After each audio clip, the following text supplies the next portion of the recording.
उदय, धीर, Harvey, rainy, please अपने videos on करो। तान्या, विश्व, मिताली, मिताली तो न्यू स्टूडेंट है, कर ही सकती है। मृणाल, नमन, दिया एंड बाकी स्टूडेंट जो रह गए।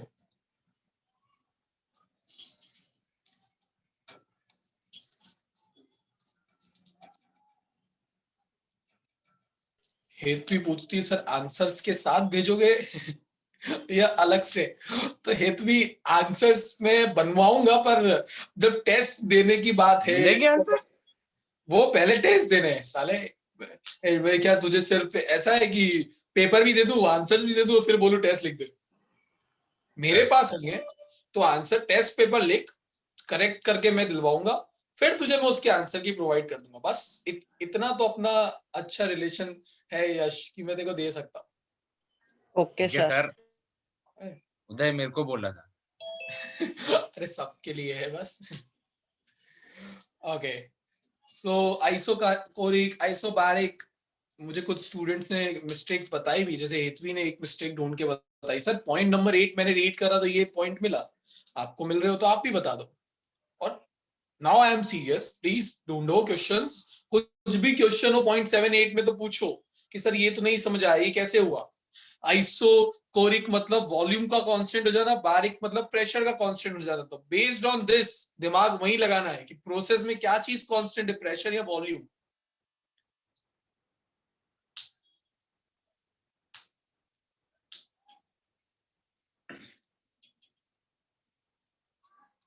प्रीत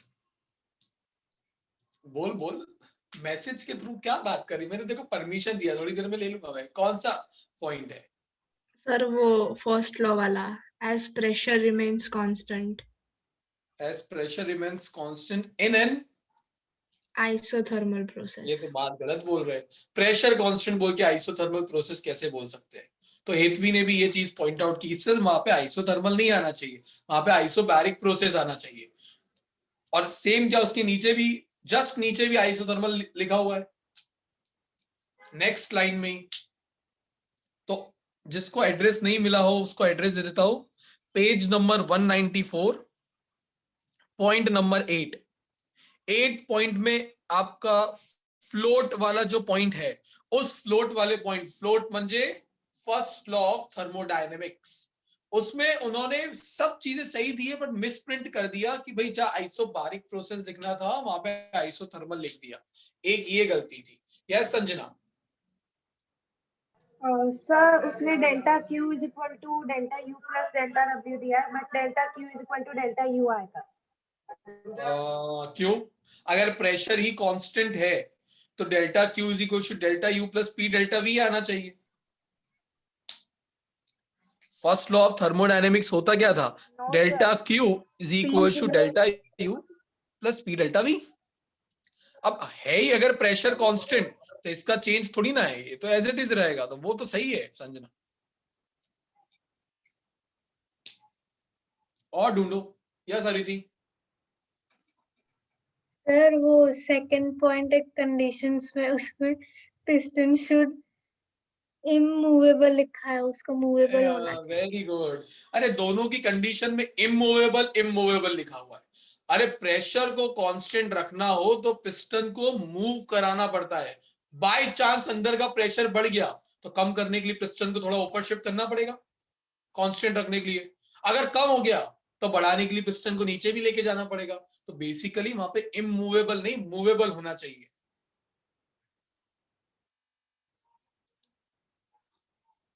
वेदांत ये क्वेश्चन पूछ रहा है या डाउट? मतलब मैं समझा नहीं तेरा।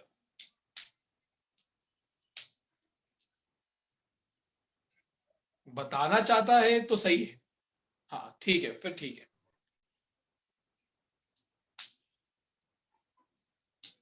यही दो गलतियां थी। Yes Hetvi? Sir first law of thermodynamics isobaric में तो पी कांस्टेंट हो जाएगा ना? कांस्टेंट ही है। मैंने बोला था ना, इस पूरी की पूरी इक्वेशन में सिर्फ प्रेशर के साथ ही भेदभाव किया हुआ है, बाइसिंग उसके साथ की है, सिर्फ उसको चेंज नहीं दिया, बाकी सबकी जिंदगी में चेंज आ गया है। तो इसमें फर्स्ट लॉ में delta Q is equals to delta U plus P delta V ही क्यों आएगा? और क्या लगता है क्या आना चाहिए हेतवी, सजेशंस दो। W 0 नहीं होना चाहिए। W ये इसको तो वर्क डन ही बोल रही है। हाँ वर्क डन का फॉर्मूला ये है। अब हाँ ये जीरो होने के लिए किसको जीरो होना जरूरी है? प्रेशर क्या जीरो है? प्रेशर तो कांस्टेंट। कांस्टेंट है, तो अगर इसकी वैल्यू 5 है तो 5 रख दूंगा, 6 है तो 6 रख दूंगा, क्या प्रॉब्लम है? ओके हाँ, तो चेंज इन प्रेशर 0 होगा पर प्रेशर तो Yes. कांस्टेंट। ओके हाँ। अब पकड़ी ना बात तूने सही में, कि अगर चेंज होता डेल्टा पी होता तो मैं जीरो कर सकता था, पर डेल्टा पी है ही नहीं, है ही पी, तो उसको जीरो नहीं बनाया जा सकता।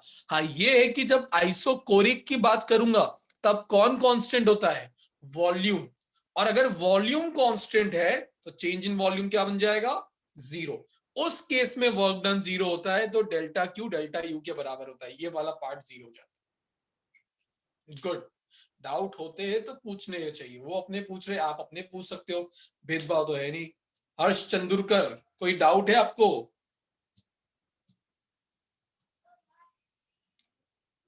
थम्स अप तूने दे दिया, डाउट वाउट हो तो पूछ ले, मैं किसी को नहीं काटता हूँ डाउट पूछने। नहीं है सर, नहीं। Okay okay. मतलब कोई कोई डरता हो सर काट खा लेंगे अगर डाउट पूछ लिया तो, यार मेरे को ऐसी कोई इच्छा ही नहीं है, ऐसे डरने का नहीं होता है।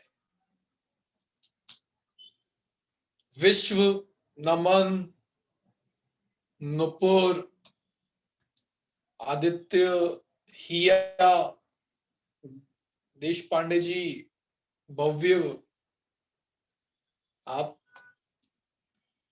यस आरवी बोलो। सर वो मूवेबल पिस्टन कहाँ पे लिखा है, वो मिला नहीं। ओके, पॉइंट नंबर 8, उसकी सेकंड पॉइंट है कंडीशन। वहां पे आपको इमूवेबल दिया हुआ है, तो उसका पहले के 2 लेटर्स कट कर दो, IM। Okay yes Aditi. Sir वो साइक्लिक और नॉन साइक्लिक प्रोसेस है, उसमें लास्ट के 2 पॉइंट समझ नहीं आ रहे। चलो वो मैं करवा देता हूँ। पॉइंट 7 और 8 को पैक कर दूं, सबने रीड कर लिया है सब? यस वेदांत बोलो।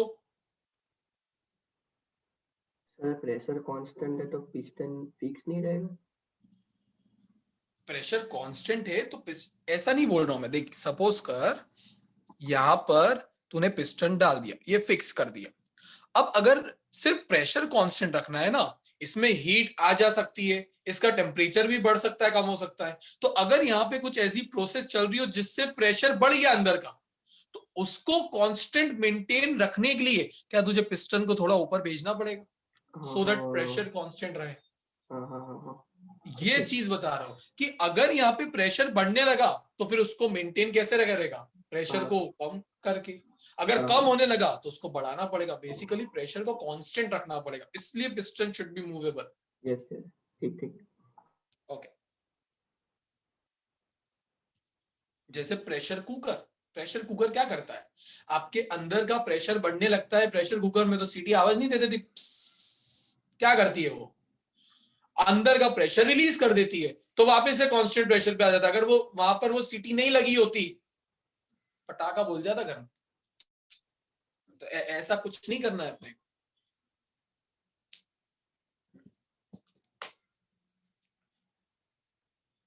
चलिए पॉइंट 7-8 में आई होप सबने रीड कर लिया है, सब इंटेलिजेंट स्टूडेंट से किसी ने जिसको जो डाउट थे उसने मुझसे पूछ लिया, बाकी सबको सब क्लियर है।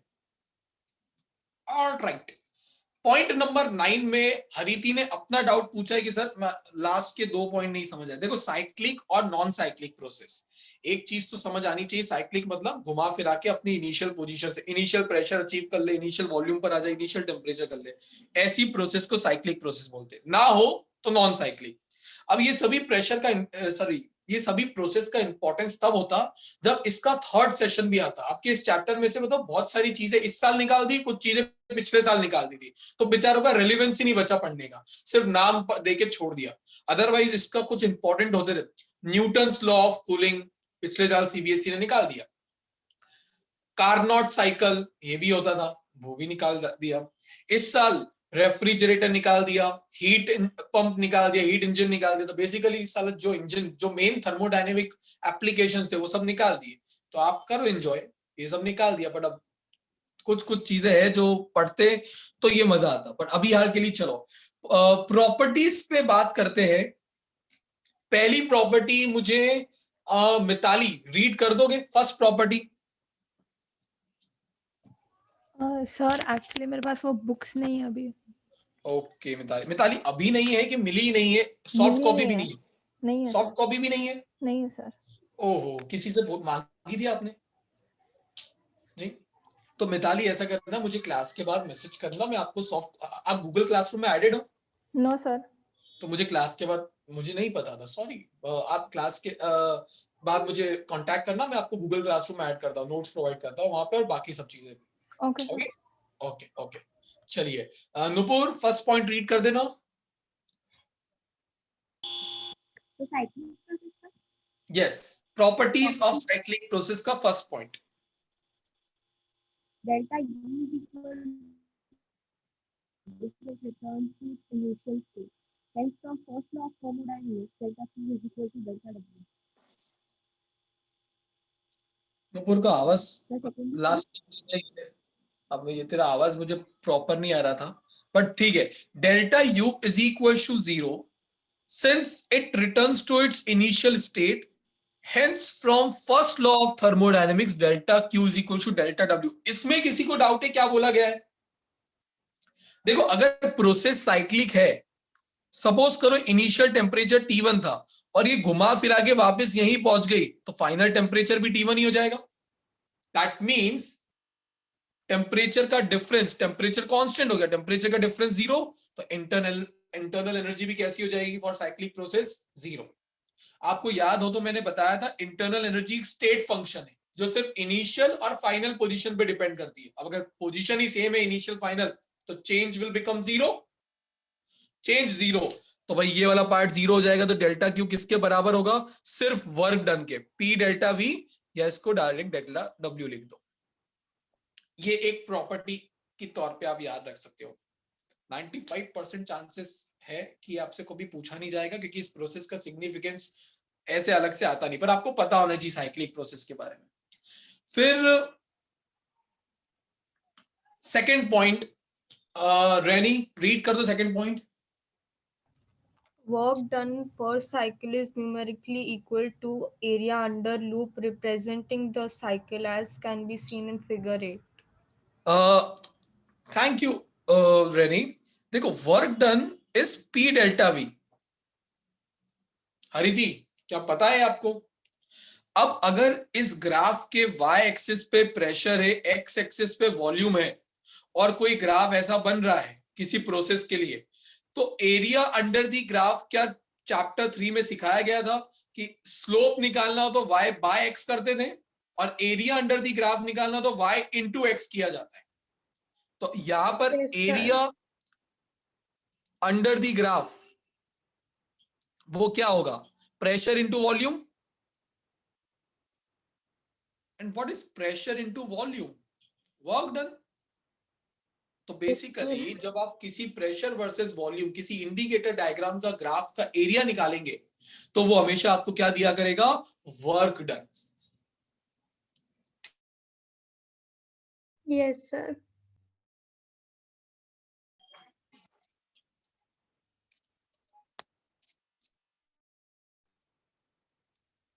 Am I audible? Yes, sir. Alright. किसी को पॉइंट सेकंड में डाउट है?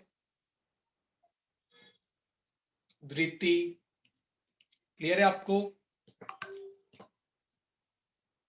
ऑलराइट, अब देखिए थर्ड पॉइंट। थर्ड पॉइंट हर्ष चंदुरकर, तू रीड कर दे आज।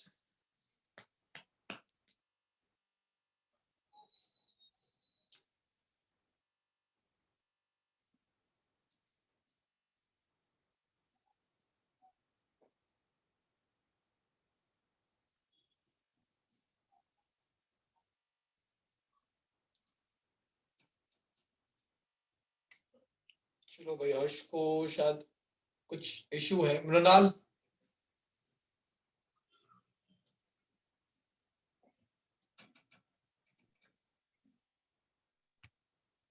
आवाज आ रही है ना मेरी कि मैं खुद से बात कर रहा हूं? Hello sir. हेलो। हाँ मृणाल बता, सच्ची बताना कहाँ गया था? अरे सर इधर ही था, माइक की सेटिंग अलग थी, मैंने अनम्यूट भी किया पर आवाज आपको नहीं आ रही थी। ओके ओके, अब आ रही है। मैंने क्या पूछा क्वेश्चन, वो क्लियर है? हाँ सर, थर्ड पॉइंट पढ़ू ना? हाँ मैंने क्वेश्चन नहीं पूछा, मैंने रीड करने को दिया था। थर्ड पॉइंट है, चला जा रीड कर। हाँ सर, है ना? अरे म्यूट करके नहीं। हाँ हाँ सर, एक सर पेज नंबर बोलो एक सर। बहुत बढ़िया। तू रीड कहाँ पे कर रहा था इतनी देर से? Point number 7 8। सर मैं तो स्क्रीन ही देख रहा था, वो नोट्स लेना भूल गया था अभी। बहुत बहुत गलत बात है ये, बिना नोट्स के आप लोग जो पढ़ते हो। अरे सर बाजू में ही थी, मैं खाली स्क्रीन देख के मतलब कोई रीड ही कर रहा था तो मैं वो सुन लिया। पर बाकी पॉइंट नंबर 7 और 8 कौन रीड कर रहा था? वो सब अपनी अपनी कॉपी में रीड कर रहे थे, नोट से दिमाग में ऐसे रीड कर रहे थे। फिर यार ऐसी चीटिंग कर रहा है तो अब मैं बाद में तुझसे बोलूंगा कुछ समझ नहीं आया, तेरा खुद का नुकसान है। बाकी जिन्होंने रीड करके पूछ लिया उनका तो क्लियर हो गया। ठीक है, पेज नंबर 195, पॉइंट नंबर 9 का थर्ड जो प्रॉपर्टी है उसका थर्ड पॉइंट। एड्रेस बता दिया है, पहुंच जाओ। Yes, if बोल। closed loop is traced in clockwise direction, the expansion curve lies above the compression curve and vice versa for anti-clockwise direction as shown in figure 9. कोई मुझे समझा सकता है? किसी को समझ में आया? हरिति को तो नहीं आया, उसने मेरे से एक डाउट पूछ लिया, बट किसी को आया जो समझा सकता है कि सर यहाँ पे ये दिया हुआ? इजी है, बस थोड़ा ट्विस्टेड है। मैंने इन एरो की इंपॉर्टेंस आपको स्टार्टिंग में बताई थी, सेशन स्टार्ट होने के पहले।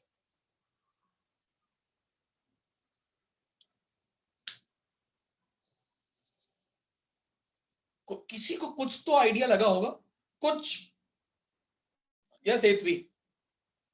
Sir expansion means work done by gas, वो एक्सपांड हो रहा है तो volume will be increase and pressure will be decreased and work done on gas तो कंप्रेशन हो रहा होगा।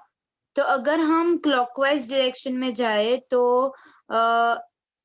एक्सपांशन कर्व ऊपर होगा और कंप्रेशन कर्व नीचे होगा। मतलब आप कह रहे हो कि सर जो पॉइंट नंबर 1 है, ये वाली लाइन किसको रिप्रेजेंट कर रही है? एक्सपांशन को। Yes sir. क्या देख के? क्योंकि एरो इस तरफ है तो सर वॉल्यूम बढ़ रहा है। और ये वाला कर्व जो पॉइंट नंबर 2 है, इसमें वॉल्यूम कम हो रहा है, तो ये हो गया एक्सपेंशन का और ये हो जाएगा कंप्रेशन का। Yes sir. Very good, continue. और अगर एंटी क्लॉकवाइज हम ड्रॉ करें तो इसका उल्टा हो जाएगा, मींस कंप्रेशन ऊपर जाएगा और expansion curve will be below the compression curve. Hariti देख, मुझे तो समझ आ गया उसने क्या बोला। क्या तुझे पता लगा? वो उसको क्लियर है। एथवी वेरी गुड, तूने जो समझा, तूने जो बताया वो एकदम सही है। अब देख समझ, ये क्लॉकवाइज प्रोसेस चल रही है, इसे बोलते हैं एंटी क्लॉकवाइज। पहले ये क्लियर है ना? नहीं तो अपनी अपनी वॉल क्लॉक में देख लो वहां से आइडिया लग जाएगा clockwise anti clockwise.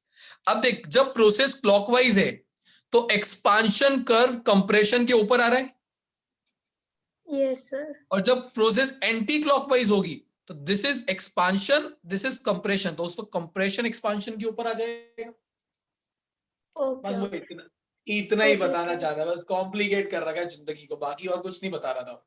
Yes sir. और एक्सपांशन और कंप्रेशन कैसे देखना है? वॉल्यूम के बढ़ते और कम होने से। Yes sir. So here's your second session is completed. कोई भी डाउट हो, second very very very important, पूरे चैप्टर का सबसे ज्यादा इंपॉर्टेंट सेशन है तो सेकंड सेशन। एडियाबेटिक और आइसोथर्मल। हाँ चौधरी जी रुको, एडियाबेटिक एंड आइसोथर्मल प्रोसेस के वर्क डन मान के चलो आपके स्कूल में 80 से 90% आने के चांसेस है। चांसेस बता रहा हूं, हाँ ये वेदर प्रिडिक्शन जैसा ही होगा। आप ऐसा नहीं सोच सकते कि कल बारिश आनी तो आएगी, ऐसा नहीं है। मैंने इंपॉर्टेंट है बता दिया, आ सकता है। बोलो चौधरी जी।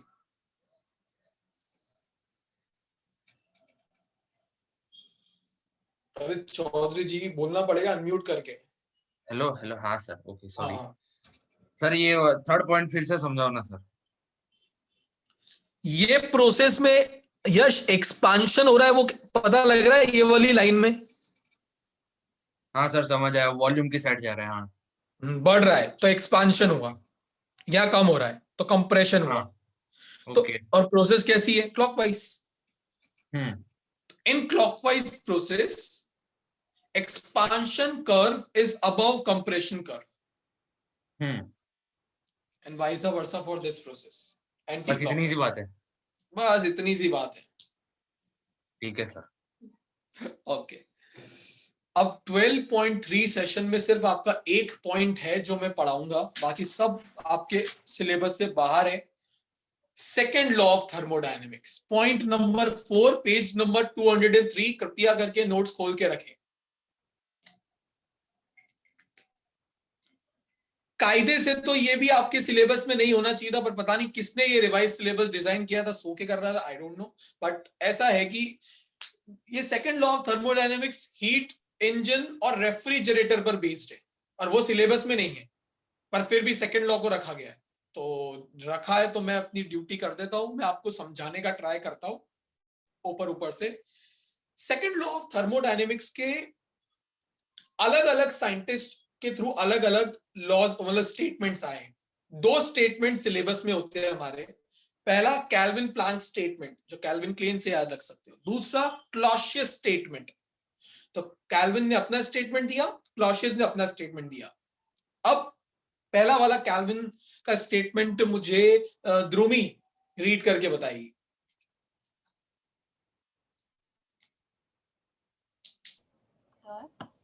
यस ध्रुमी, आवाज आ रही है मेरी? यस ध्रुमी, मेरी आवाज आ रही है सर? आ तो रही है बट बहुत मतलब बहुत बहुत लाइट है, मतलब सुनाई नहीं दे रही इतनी। मेरी तरह चिल्लाना पड़ेगा तुझे थोड़ा बहुत। मैं चिल्ला कर ही बोल रही हूँ। अच्छा ऐसा है। ठीक है, तो तेरी आवाज कम आ रही है, ऐसे को पकड़ते जिसकी आवाज थोड़ी तेज आए। उदय जी सर। रीड कर दे point first, Kelvin Planck statement. 1 minute sir. ये देखो, ये भी नोट्स लेके नहीं बैठा। नहीं, नोट्स लेके बैठा हूँ पर खोला नहीं था। इसका मतलब क्या है सर? खाना लेके बैठा हूँ, खाऊंगा नहीं बस। तो पेज नंबर? मैं पेज नंबर जब बोलता हूँ तब ऐसा ही सुनाई नहीं देता है। नहीं ऐसा सर, तो मेरा 2 मिनट से माइक डिस्कनेक्ट हो गया था, कनेक्ट कर रहा था कब का। उदय मुझे पॉइंट्स दे रहा है तू पकड़ने के। सर सच में ठीक है, दिखाता हूँ आपको। अब तो माइक डिस्कनेक्टेड कनेक्ट होके कैसे बताएगा? वो मैं कैसे देखूंगा वहां पे आके? पर ठीक है, चल अपने इस पे बात नहीं करते। तू मुझे सिर्फ इतना बता, कैल्विन प्लैंक स्टेटमेंट रीड करना है, पेज नंबर 203, पॉइंट नंबर 4 का फर्स्ट पॉइंट। गूगल बना दिया है, बस एड्रेस ही बताते रहो। हाँ सर, पढ़। हाँ रीड कर। It is impossible to construct a heat engine which would absorb heat from a reservoir and convert 100% of heat absorbed into work. समझ में आया? नहीं। ये सबसे था, सब बता सकते। देखो फर्स्ट लॉ क्या बोलता है कि जो भी हीट आपने दी है आपके सिस्टम को, वो हीट 2 काम करने में यूटिलाइज होती है। एक, वो हीट देने का पर्पस आपका क्या था? कुछ वर्क तो करके दो। अगर मैं हीट दे रहा हूं तो कुछ वर्क तो होना चाहिए।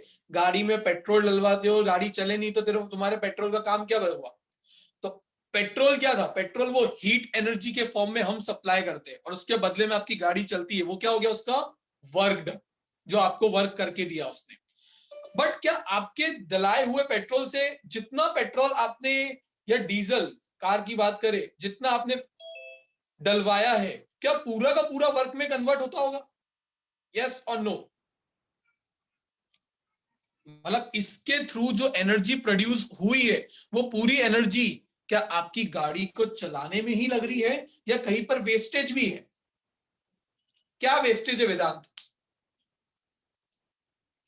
सोच, कोई तो वेस्टेज होगा। बहुत कॉमन वेस्टेज पे जाना। ताता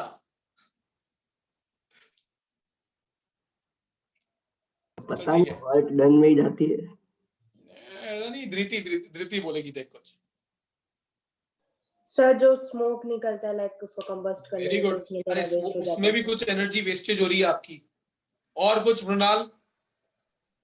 सर मतलब कंप्लीटली कंबस्ट नहीं हो रहा, इनकम्प्लीट कंबशन हो रहा है। ठीक है। और कुछ किसी को आइडिया लग रहा है? अरे सर इंजन लीकेज गरम को गरम गिन नहीं होता सकते क्या? क्या बोल रहा है वेदांत? लीकेज को गिन सकते हैं। नहीं नहीं, ऐसे लीकेज वाली कार नहीं चलवाएंगे तो जो पागल है वो। अरे इंजन गर्म नहीं होता कि कभी बाइक का साइलेंसर चिपका है पैरों पे, नहीं चिपका है तो कभी फील तो हुआ होगा ना, इंजन चीजें हाँ गर्म होती सर, है। चिपका एक बार। हाँ चिपका है ना, नानी याद आई थी ना उस वक्त तो बेसिकली आपकी हीट रिलीज हो रही है, आपका टेम्परेचर बढ़ रहा है इंजन का, कुछ एनर्जी तो आपकी उसमें ही लॉस हो गई टेम्परेचर को बढ़ाने में। वो आप चाहते थोड़ी ना थे आपके इंजन गर्म हो? कभी चाहते हो? कभी पूछा है गाड़ी खरीदते वक्त कि ये जब पेट्रोल डलवाऊंगा तो इसमें इंजन कितना गर्म होगा ये ऐसा पूछा है कभी? वो उसका बाय प्रोडक्ट हो गया, वो एनर्जी आपकी एनी हाउ वेस्ट हो रही है। क्या इंजन में से आवाज आ रही होती है? हाँ वो एनर्जी का वेस्ट है। साउंड पोल्यूशन, नॉइज, ऐसे नॉइज पोल्यूशन, ये क्या है? ये एनर्जी के वेस्टेज है। तो जो आप एनर्जी दे रहे हो इंजन के थ्रू, वो कंप्लीटली वर्क में कन्वर्ट नहीं होती है। अगर आप फ्यूचर में जाके मैकेनिकल इंजीनियरिंग करते हो बाय चांस, तो वहां पर आपको बताया जाएगा कि डीजल इंजन और पेट्रोल इंजन की एफिशिएंसी 20 से 30% के बीच में होती है। इसका मतलब क्या है? जो आप दे रहे हो उसका सिर्फ 20% या 30% आपको वर्क में कन्वर्ट होके मिल रहा है, बाकी सब वेस्ट हो रहा है और आप उसके लिए कुछ कर नहीं सकते हो। गर्म होगा इंजन तो होगा, उसमें से स्मोक भी प्रोड्यूस होगा, आवाज भी आएगी, यहाँ पे एनर्जी। तो इस चीज को हर कंपनी ट्राई करती है कि ये एफिशिएंसी बढ़ाई जाए। तो पहला पॉइंट ये क्या बताता है? कोई भी मशीन ऐसी नहीं बनी है जो दी हुई एनर्जी को 100% वर्क में कन्वर्ट कर दे, कुछ वेस्टेज होने ही है, बाय डिफॉल्ट है तो है। सेकंड क्लॉशियस स्टेटमेंट मैं रीड कर देता हूं आपके लिए। It is impossible to design a self-acting machine. It is impossible to design a self-acting machine unaided by external agency, which would transfer heat from body at lower temperature to another body at higher temperature. क्या समझ आया? Sir कुछ नहीं अच्छा, इसको भी थोड़ा मैं इजी करके समझाने का ट्राई करता हूँ। यस मृणाल एड्रेस किया, मृणाल बताएगा।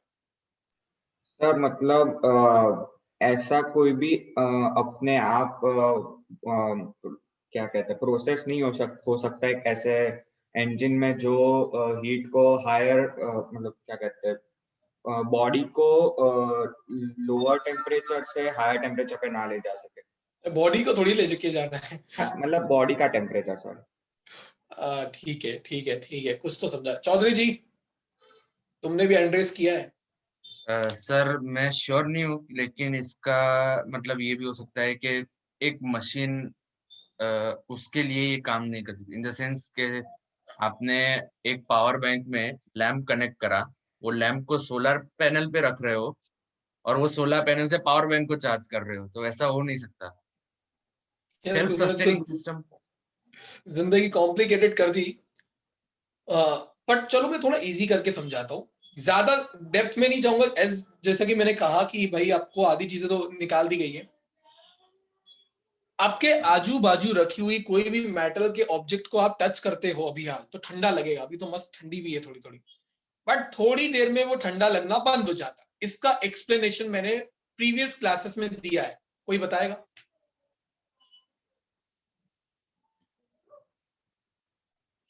एनीवन? यस हरित, मैं बताऊं? अब हरित ने एड्रेस कर दिया तो उसको मौका देते हैं। यस हाँ, तो जब हम किसी भी कोल्ड ऑब्जेक्ट को पकड़ते हैं तो हमारी बॉडी की हीट वहां पे ट्रांसफर हो जाती है और वो सिस्टम थर्मल इक्विलिब्रियम में आ जाता है। Very good. तो इसको मैं थोड़ा और एलैबोरेट कर देता हूं। जब भी दो बॉडी जिसके बीच में टेम्परेचर डिफरेंस हो, एक हाई टेम्परेचर पे हो एक लो टेम्परेचर पे, उनको आप कांटेक्ट में लाओगे तो क्या होगा? एक बॉडी की एनर्जी दूसरी बॉडी में ट्रांसफर होने लग जाएगी। उस एनर्जी को हम बोलते थे हीट, कि भाई हीट ट्रांसफर होने लग जाएगी from a body at high temperature to body at low temperature. याद है, हाई टेम्परेचर से आपके हाथों से निकल के वो हीट उस मेटल के ऑब्जेक्ट में जाएगी। कब तक? जब तक दोनों का टेम्परेचर सेम ना हो जाए और उनके बीच में थर्मल इक्विलिब्रियम स्टैब्लिश ना हो जाए। मेरे इस स्टेटमेंट में जो मैंने आपको समझाया, किसी को उसमें डाउट है? अच्छा ये बताओ, क्या ये करवाने के लिए आपको मशीन लगाना पड़ी कि आपने हाथ पहले कांटेक्ट में लाए, हाथों की हीट मशीन ने निकाली और मेटल के ऑब्जेक्ट में भेजी? नहीं, नेचुरल हो गया। तो मैं ये बोल सकता हूं ना कि हीट का नेचुरल फ्लो हमेशा हाई टू लो टेम्परेचर पर होता है, हाई टेम्परेचर बॉडी से low temperature body, this is natural. जैसे कि इसका एग्जांपल लेते हैं, आपके सबके घर में वॉश बेसिन है जहां पर आपके टैब लगे होंगे। क्या उस टैप को ओपन करके उसमें से पानी बाहर रहा है, इसके लिए हर बार आपको क्या मोटर चालू करनी पड़ती है? नहीं।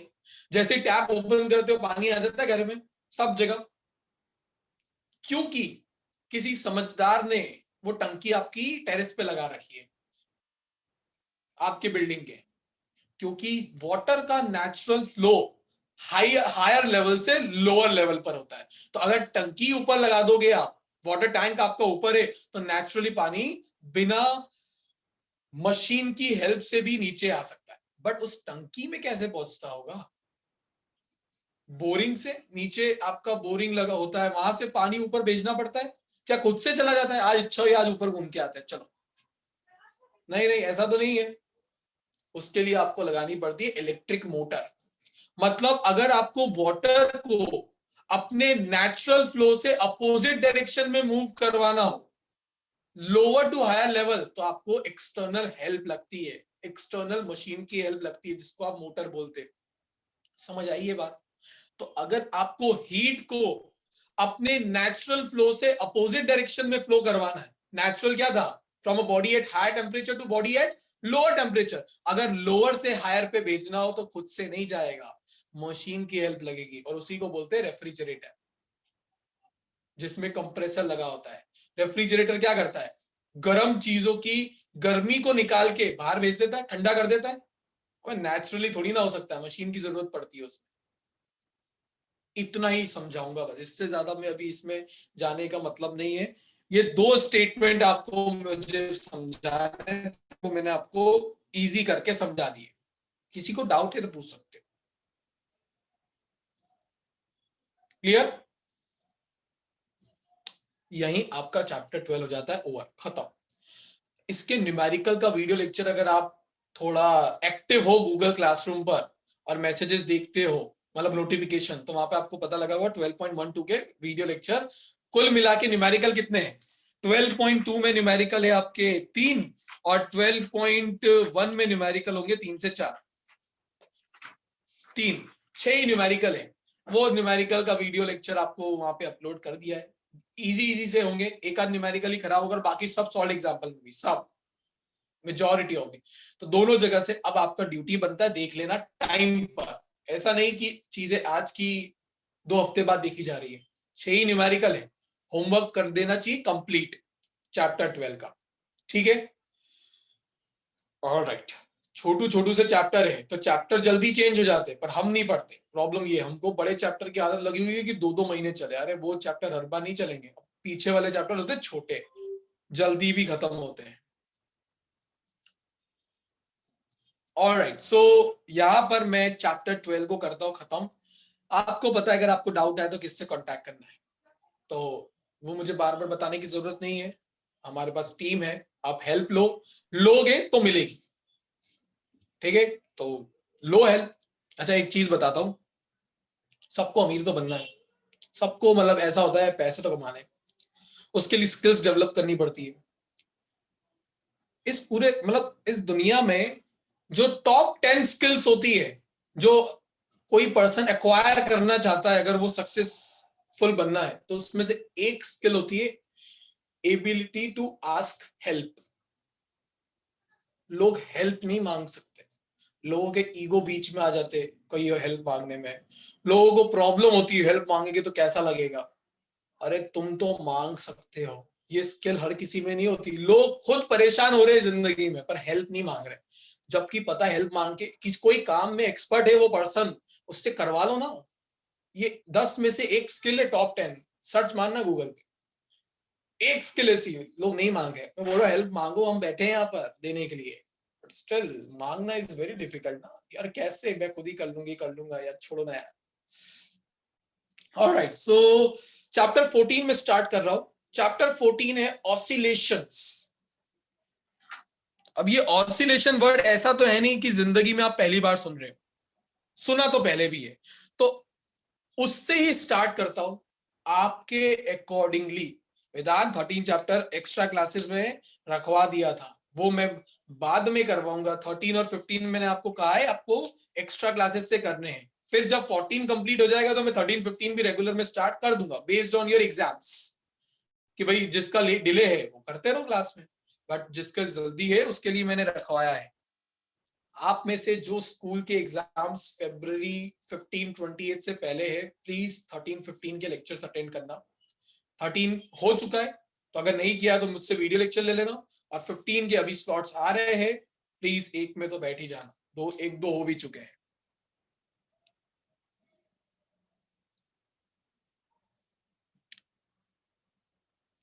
Chapter 14 oscillation. सुनते से कौन कौन से एग्जाम्पल दिमाग में आते हैं डिस्कस करो, थोड़ा इंटरेस्टिंग है, मजा। पूरा चैप्टर मैथमेटिकल ज्यादा है, तो ऐसा मत सोचना बायोलॉजी वाले की अब तो हमारा पत्ता ही कट हो गया। चीजें थोड़ी थोड़ी ये समझते जाना, पर मैथमेटिकल है ये मैं पहले से बताता हूँ। Very good. और बहुत सारे ये पेंडुलम का पढ़ ले तो हर क्लास में sir pendulum pendulum pendulum pendulum, Harsha very good. तो पेंडुलम एक एग्जांपल हुआ ऑसिलेशन होते हुए। स्विंग, हर्ष बोलता है सर मैं रोज पार्क में जाता हूँ, रोज स्विंग पे बैठता हूँ, तो वो स्विंग वाला एग्जांपल भी बेस्ट एग्जांपल है ऑसिलेशन के लिए। और कुछ दिमाग में आ रहा है चौधरी जी, बोलो। सर मेरा पाँव। ठीक है करता रहे ऑसिलेट। नहीं सर, अब पाँव वाइब्रेट होता है तब अप एंड डाउन होता है ना। पर वो तो करते रहना पड़ता है थोड़ा और नेचुरल। तू का अपनी बॉडी पे चला गया, आजू बाजू में देख, आजू बाजू। सर वो वॉलकॉक पड़ी है जिसपे वो पेंडुलम लटक रहा है।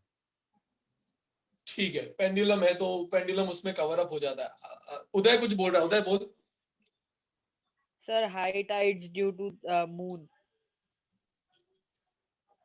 ठीक है बट वो कंटिन्यूअसली नहीं कर रही होती, हाई टाइड से ऊपर जाके नीचे जाती है, फिर सेम ऊपर, बार बार ऊपर नीचे जा रही हो, ले सकते सॉर्ट ऑफ। बट और थोड़ा स्पीकर, वेदांत बोलता है सर स्पीकर है, हाँ स्पीकर जब आप चला रहे होते तो वो वाइब्रेट करते, ऑसिलेट कर रहे होते हैं, उसके बेस या बास जो आप बोलते हो।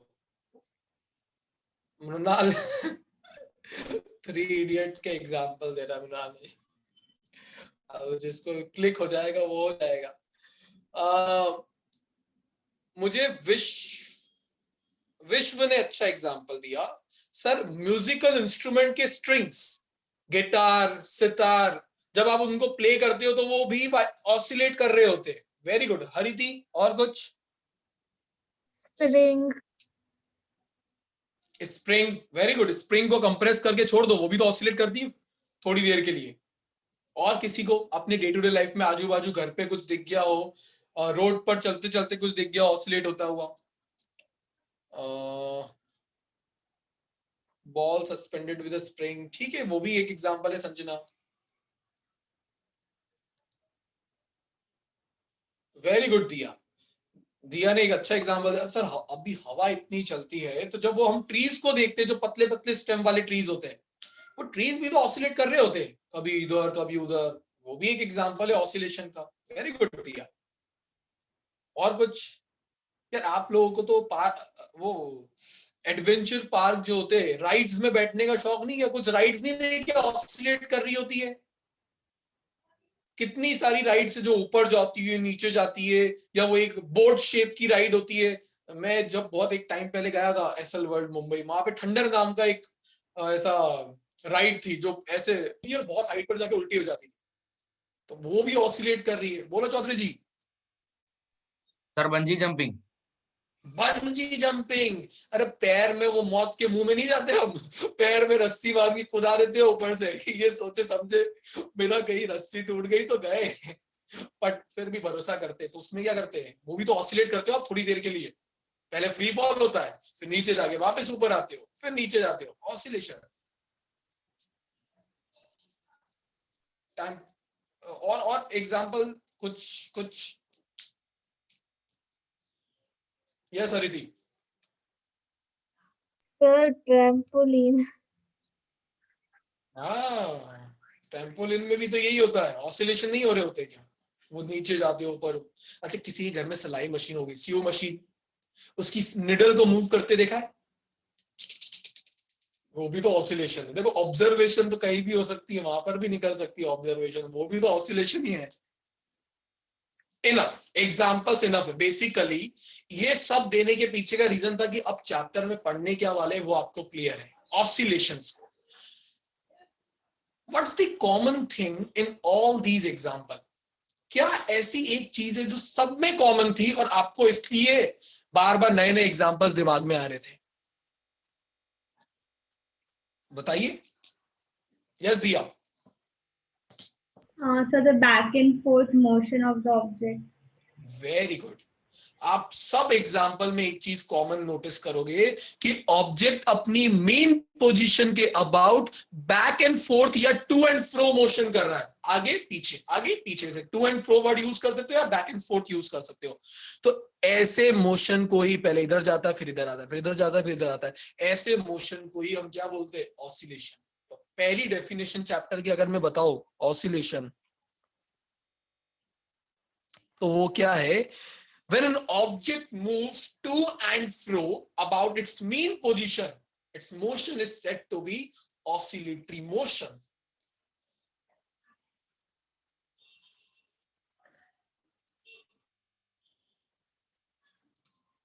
चैट बॉक्स के थ्रू मुझे आप जवाब दे रहे हो, वेरी गुड। पर आज मैं चाहता हूं कि थोड़ा क्लास में आप हैंड रेज करो, मैं आपको मौका दूंगा, जिसको भी आइडिया आ रहा है, अच्छे आंसर बुरे आंसर सब वेलकम है, पर थोड़ा इंटरेक्टिव रखने का ही ट्राई करता हूँ। और क्लास में तो दो आप आंसर दोगे तो आप चार को और मोटिवेट करते हो आंसर देने के लिए, यार वो भी तो दे रहा था, उसने भी तो गलत आंसर दिया था, मैंने उसको नहीं काटा तो आप बोल पाओगे। ऑलराइट, सो ऑसिलेशन क्या हो गया, when an object is moving to and fro about its mean position, its motion is said to be oscillatory motion. ये चीज तो भाई क्लियर है। अब कुछ एग्जांपल्स और देता हूं, ध्यान से सुनना। Revolution of earth around sun, earth का सन के अराउंड घूमना, मून का, चंदा मामा, मून का अर्थ के अराउंड घूमना, आपके वॉल क्लॉक में 3 बेसिकली सुई होती, कांटे होते हैं, आवर हैंड मिनट हैंड वो वाले, तो एक आपको आवर्स बताता है, 1 मिनट बताता है, 1 सेकंड्स बताता है, उनका घूमना। इन सभी में क्या चीज कॉमन है, इन सभी एग्जांपल में क्या गाड़ी के टायर का घूमना, क्या चीज कॉमन है? यस मृणाल। मतलब सारे रिवॉल्व होते हैं और इनिशियल पॉइंट से फाइनल पॉइंट पे वापस आ जाते हैं। सही बात है, ये एक चीज है। और प्रीत क्या लगता है? सर रिपीटेशन, वापस वही जगह पे आता है। क्या बोला तूने, कुछ वर्ड यूज किया, वापस बोलना। रिपीटेशन, वही वेरी रिपीट गुड, होती है। ये वर्ड ढूंढ रहा था। They all are repetitive in nature. कभी ऐसा सुना है अर्थ ने सन का एक चक्कर लगाया ना, अर्थ बोर हो गया, अब 2 दिन बाद स्टार्ट करेंगे, अब 2 दिन रेस्ट पर है, ऐसा कभी नहीं होता ना। क्या या आपका घड़ी के कांटे, 1 घंटा हो गया, यार थक गया यार, आज तो बहुत पढ़ाई कर ली, बहुत घूम लिए, अब 10 मिनट का ब्रेक चाहिए, फिर स्टार्ट करेंगे, ऐसा तो नहीं होता ना। 12 के बाद वापस 12 पे पहुंचते, फिर 12 से 12 पे पहुंचते, फिर 12 से 12 पे पहुंचते। मतलब जितने एग्जाम्पल मैंने आपको दिए, they all are repetitive in nature, अपनी साइकिल को रिपीट करते हैं after a regular interval of time, एक रेगुलर इंटरवल के बाद। ध्यान से सुनना, तो जिस टाइम के बाद वो अपनी साइकिल को रिपीट करते वो उनका क्या होता है, time period. For example revolution of earth around sun, Tanisha क्या होता है टाइम, उसका टाइम पीरियड 365 365। कोई बोलेगा sir to be precise 365.25 days, leap year भी आता है 4 साल में। मतलब इस टाइम में 365 दिन में अर्थ पूरा चक्कर काट लेती है सन के अराउंड। सिमिलरली संजना, अर्थ रिवॉल्व करने के साथ साथ रोटेट भी कर रही होती है, तो उसका टाइम पीरियड क्या होता है, 24 आवर्स। 24 आवर्स। भाई दिन रात हो रही है, 24 घंटे में वापस दिन रिपीट हो जाता है, तो ये इसका रोटेशन का टाइम पीरियड क्या होगा, 24 आवर। जो मून है वो मून भी अर्थ के अराउंड घूम रहा है, कितने दिन में घूम लेता है पूरा का पूरा, ये सर थोड़ा सा प्रॉब्लम है। ये किसी ने बताया ही कभी, कितना 15? यस उधर थोड़ा सा चूक गया तू सर, एक बार क्वेश्चन रिपीट करोगे? सर 12 दिन। नहीं, अब ज्यादा चूक गया है। अर्थ के जैसे 17 अर्थ सन के अराउंड घूम रहा होता है, वैसे मून भी अर्थ के अराउंड घूमता है, ये पता है ना। अलग अलग शेप जो हाँ मून के आप देखते हो, हाफ मून, पौना मून, मतलब वो बढ़ते जाते हैं, पहले गायब हो जाता है, फिर थोड़े थोड़े बढ़ते जाते हैं, फिर आती है वो पूर्णिमा की रात जिसमें भूत निकलते हैं, ऐसा आपको हॉरर फिल्म में 17 दिन। बताया जाता है। क्या बोला उदय?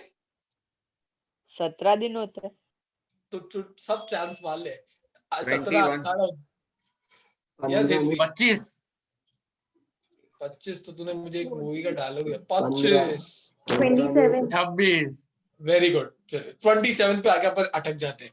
27.3 डेज में जो मून है वो पूरा अर्थ का चक्कर काट लेता है और वापस फुल मून आ जाता है, पूर्णिमा की रात, ऐसा दिवाली उसी दिन होती है। तो ये किसका टाइम पीरियड हो गया, मून का। हर 27.3 दिन में वो अपनी साइकिल को रिपीट कर रहा है। वैसे अगर मैं आवर हैंड की बात करूं, जो आपकी वो क्लॉक में वो काटा होता है जो आवर्स को बता रहा होता है, तो क्या वो 12 घंटे में अपनी साइकिल को रिपीट करता है? क्या मिनट्स वाला काटा 60 मिनट्स में रिपीट करता है? क्या सेकंड्स वाला 60 सेकंड्स में रिपीट करता है? तो उनके टाइम पीरियड भी मैंने बता दी। मतलब ये सभी क्या है, they all are repetitive in nature. ऐसे मोशन को बोला जाता है periodic motion.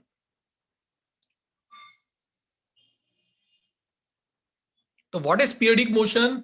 Any motion which repeats itself after a regular interval of time is called periodic motion. तो 2 डेफिनेशंस मैंने आपके साथ डिस्कस की। एक थी ऑसिलेशन। अगर आपको मैं बोलूं ऑसिलेशन क्या होता है, तो आपके दिमाग में सबसे पहली चीज जो क्लिक होनी चाहिए, घंटी बजनी चाहिए, to and fro, back and forth. Oscillation होने के लिए टू एंड फ्रो या बैक एंड फोर्थ होना जरूरी है, ठीक है।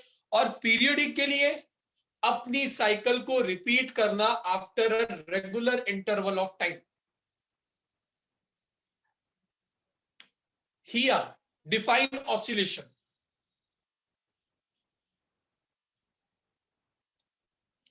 अरे ये डिफाइन तो कर ही सकती है, ट्राई तो कर ही सकती है,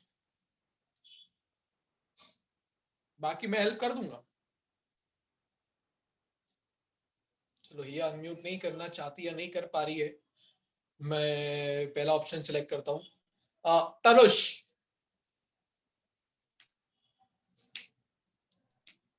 Yes, sir. The Tanush. movement of an object to and fro. When an object is moving to and fro about its mean position, ये बोलना बड़ा जरूरी है। ये भाई टू एंड फ्रो किसके अबाउट कर रहा है? इस मीन पोजीशन के अबाउट। तो when an object is moving to and fro about its mean position, its motion is said to be oscillatory. Tanush repeat कर दे। When the object is moving in its to and fro in its mean position. About its mean position. About its mean position is called oscillation. ये बोलना बड़ा जरूरी, जैसे chapter 7 में आपको बोला गया था, ये अबाउट वर्ड बड़ा, rotational motion about fixed axis, ये अबाउट ही बोलना होता है, ऑफ वर्ड यूज वहां नहीं करना होता है, वहां दिक्कत होती है। नहीं तो हाँ, वो लैंग्वेज पे उस जगह पे बहुत फोकस किया जाता है। तो अबाउट इट्स मीन पोजीशन यही यूज करेंगे, ठीक है, गुड। और periodic motion Arya,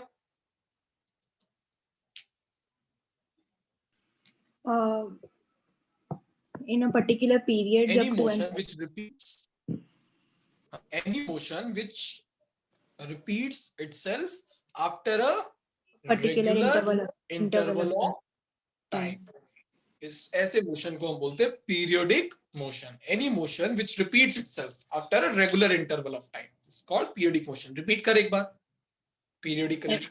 any motion which repeats itself in a particular regular interval of time is called periodic motion. और जिस टाइम के बाद वो अपनी साइकिल को रिपीट करता है उस टाइम को क्या बोलते हैं? उसका time period। Time period, yes, जिसको कैपिटल टी से रिप्रेजेंट किया जाता है।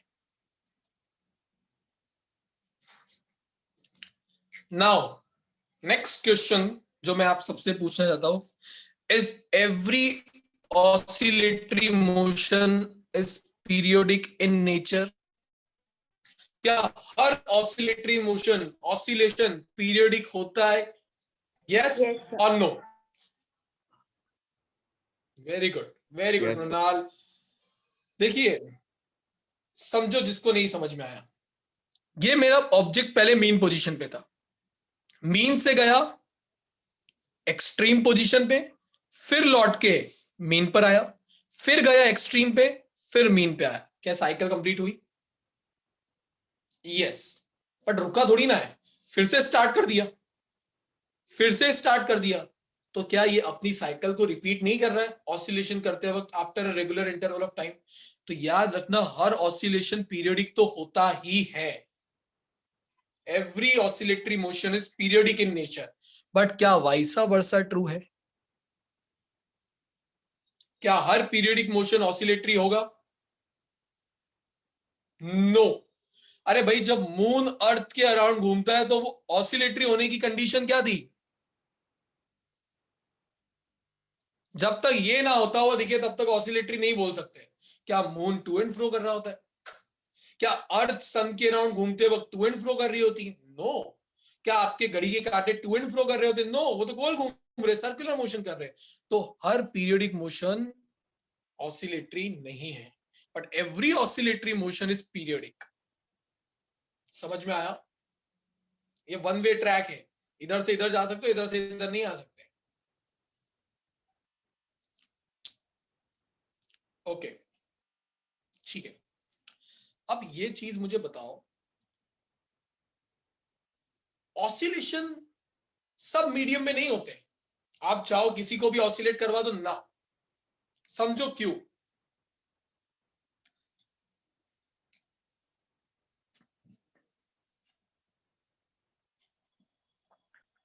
सपोज करो एक स्प्रिंग है जिसको मैंने कंप्रेस कर दिया, चैप्टर 6 का कंसेप्ट बता रहा हूं।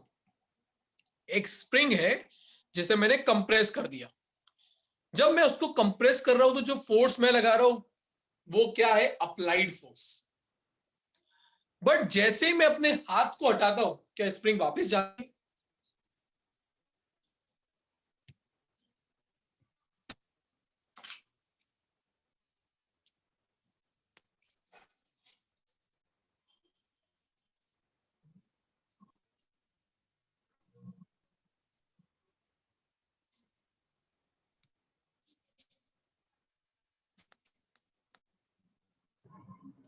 सर अटक गई।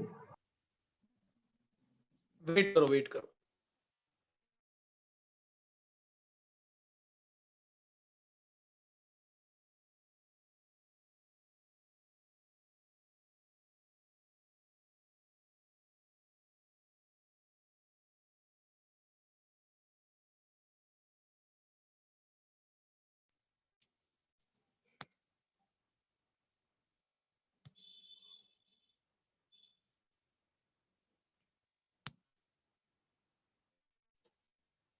Am I audible now? Yes, sir. Alright, वो हो जाएगा। वो मेरे को बीच में कॉल आ गया एक। ठीक है, सो ये सबको क्लियर है। ऑसिलेटरी, हर ऑसिलेटरी मोशन पीरियडिक है, पर हर पीरियडिक मोशन ऑसिलेटरी नहीं होता है। नाउ मैंने बताया ऑसिलेशन होने की कंडीशंस होती है कुछ, ये कंडीशंस हमको पता होनी चाहिए कि भाई कहां पर ये ऑसिलेटरी मोशन हो सकता है।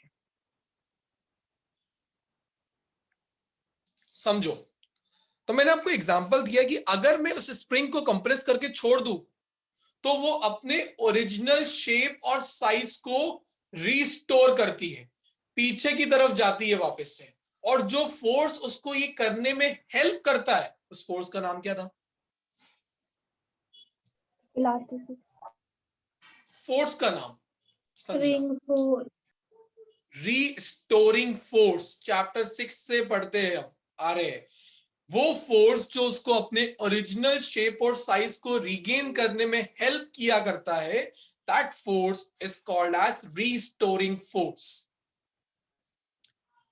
क्या ये फोर्स संजना सब मीडियम के पास होता है या कुछ सिलेक्टेड मीडियम के पास ही होता है? Selected sir. और उस मीडियम का नाम क्या होगा? पता नहीं। अरे तुझे पता है, तूने अभी वर्ड जो यूज किया था अब वो यहाँ पर आ गया। Elastic medium. Yes, restoring force उसी मीडियम के पास होती है जो मीडियम इलास्टिक होता है, जिसमें इलास्टिसिटी होती है। अच्छा एक बात बताओ, क्ले को कंप्रेस करते हो तो वापस आता है क्या? नहीं आ पाता है। क्यों? क्योंकि क्ले इलास्टिक नहीं प्लास्टिक मीडियम में आता है। चैप्टर 9 में आपको ये बताया गया था। तो उसमें एक्चुअली प्लास्टिसिटी होती है, वो उसमें रीस्टोरिंग फोर्स नहीं लगती है, और बट स्प्रिंग के केस में लगती है। तो याद रखना, अगर ये पार्टिकल अपनी एक्सट्रीम पोजीशन पे जाके वापस आ ही नहीं पाया तो क्या कभी ऑसिलेशन कर पाएगा? और वापस लाने का काम जो करता है वो कौन करता है? Restoring force. एग्जांपल मैंने दिया, जब मैंने फोर्स लगा के अंदर कंप्रेस किया तो बाहर ले जाने का काम किसने किया? खुद से, रीस्टोरिंग फोर्स ने। तो ऐसे मीडियम जिसमें इलास्टिसिटी होती है, जो मीडियम इलास्टिक होते हैं, उन्हीं में ये रीस्टोरिंग फोर्स लग सकती है और उन्हीं मीडियम में ऑसिलेशंस हो सकते हैं। That is condition number 1 for oscillation to take place. ठीक है, am I audible ना? Okay okay. दूसरा, रीस्टोरिंग फोर्स उसको यहां से यहां पर लेके तो आ गई, बट अगर ये यहां पर आके रुक गया तो भी क्या ऑसिलेशन हुए? नहीं। ऑसिलेशन होने के लिए टू एंड फ्रो होना जरूरी है। ये तो रुक गया यहां पर, तो भी ऑसिलेशन नहीं होंगे। इसको इधर जाना पड़ेगा। कौन है जो उसके मोशन को कंटिन्यू रखता है, उसको रुकने नहीं देता है? चैप्टर 5 में पढ़ा था ये टर्म। कौन सी ऐसी चीज है जो उसको रुकने नहीं देती है, यहां पे उसके मोशन को बरकरार रखती है? Inertia. Very good, inertia. Chapter 15 में पढ़ा था। इनर्शिया बॉडी की वो प्रॉपर्टी होती है जो रुके हुए को रुके, मतलब रेस्ट पे तो रेस्ट पे रहेगा, और मोशन में तो उसको कंटिन्यू ही रखेगी until and unless an external force is applied, और उसको ही बोलते थे law of inertia, Newton's first law. तो यहां पर इसको कंटिन्यू रखने के लिए सिस्टम के पास और क्या प्रेजेंट होना जरूरी है? इनर्शिया। जब मीडियम इलास्टिक होगा, उसके पास ऑब्जेक्ट के पास इनर्शिया होगा, तभी जाके ऑसिलेशंस हो सकते हैं। तो ये ऑसिलेशन होने की दो प्राइमरी कंडीशंस है, इसके बिना ना चाल से। याद रख पाओगे? नोट्स में पहले ही पेज पे दिया हुआ है। ठीक है, ठीक है, ठीक है। ऑलराइट, सो कंडीशंस तो मैंने बता दी। मीडियम के पास इलास्टिसिटी होनी चाहिए एंड इनर्शिया, तो ही वो ऑसिलेशन कर पाएगा। बट ऑसिलेशन भी वैरायटी के होते हैं, बहुत सारी वैरायटी होती है। पर हमने तो शपथ ली थी 11th में एंटर होते से, हम पढ़ेंगे इजी, ज्यादा डिफिकल्ट चीजों को पढ़ना नहीं है। तो उसी शपथ को का पालन करते हुए मैं आपको टाइप्स ऑफ ऑसिलेशन बताता हूं। नाम आपने सुना होगा थोड़ा बहुत। एक होता है SHM, सिंपल हार्मोनिक मोशन, एक टाइप का ऑसिलेशन। और दूसरे टाइप का होता है नॉन SHM। कुछ नया नहीं लाऊंगा, वही है नॉन SHM। एसएचएम का फुल फॉर्म भूल जाओ तो लिख के रखो, सिंपल हार्मोनिक मोशन। बेसिकली ये चैप्टर एसएचएम ही है। हम यहाँ पर ऑसिलेशन के किस टाइप को पढ़ रहे हैं, सिंपल हार्मोनिक मोशन। अब क्योंकि मैंने बता दिया इस चैप्टर में हम ये पढ़ रहे हैं, तो कौन सा नहीं पढ़ने वाले हैं, नॉन सिंपल हार्मोनिक। ये थोड़ा सा टीडियस हो जाता है पढ़ने के लिए, तो आज हम चीजों को इजी रखेंगे आइडियल गैस की तरह।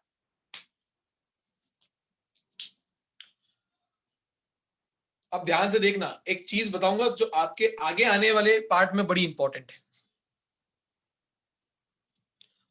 ऑब्जेक्ट जब अपनी मेन पोजीशन पर होता है तो उसकी मेन पोजीशन पर वो स्टेबल होता है, स्टेबल इक्विलिब्रियम में होता है। ऐसी पोजीशन जिसमें हर कोई रहना पसंद करता है।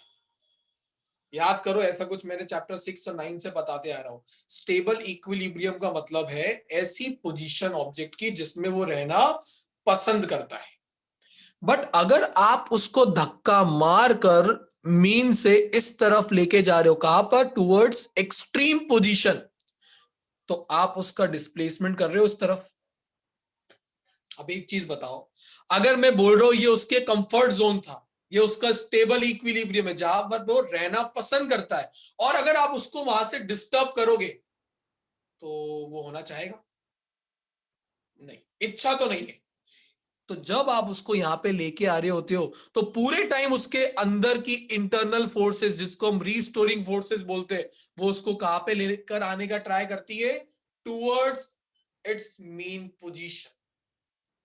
कहां पे लेके आने का ट्राई करती है, टुवर्ड्स इट्स मेन पोजीशन। वेदांत इधर ध्यान दे, ठीक है, ये चीज समझ में आई मेरी। ऑब्जेक्ट पहले अपनी मेन पोजीशन से एक्सट्रीम पे जा, खुद से नहीं गया, मैं लेके जा रहा हूं। अब जब मैं लेके जा रहा हूं वो अपोज करेगा, क्योंकि उसकी स्टेबल पोजीशन क्या है, ये। तो जब मैं उसका राइट साइड पर डिस्प्लेसमेंट करवाऊंगा तो लेफ्ट साइड पे क्या लगने लग जाएगी, रीस्टोरिंग फोर्स, जो पूरा ट्राई मारेगी उसको अपनी स्टेबल पोजीशन पे लाने का। जैसे कि स्प्रिंग में हुआ था, जब मैं स्प्रिंग को कंप्रेस करता हूं तो स्प्रिंग पूरे टाइम एफर्ट मार रही होती बाहर आने का। हालांकि मेरा लगाया हुआ फोर्स ज्यादा है इसलिए मैं आने नहीं दे रहा हूं, बट उसका एफर्ट थोड़ी ना जीरो है, एफर्ट तो बाहर की तरफ लग ही रहा है। उसी एफर्ट को हम उसका रीस्टोरिंग फोर्स बोलते हैं। तो एक चीज बताओ, क्या रीस्टोरिंग फोर्स और डिस्प्लेसमेंट अपोजिट डायरेक्शन में हो गए? यहां तक चीजें पता लगी।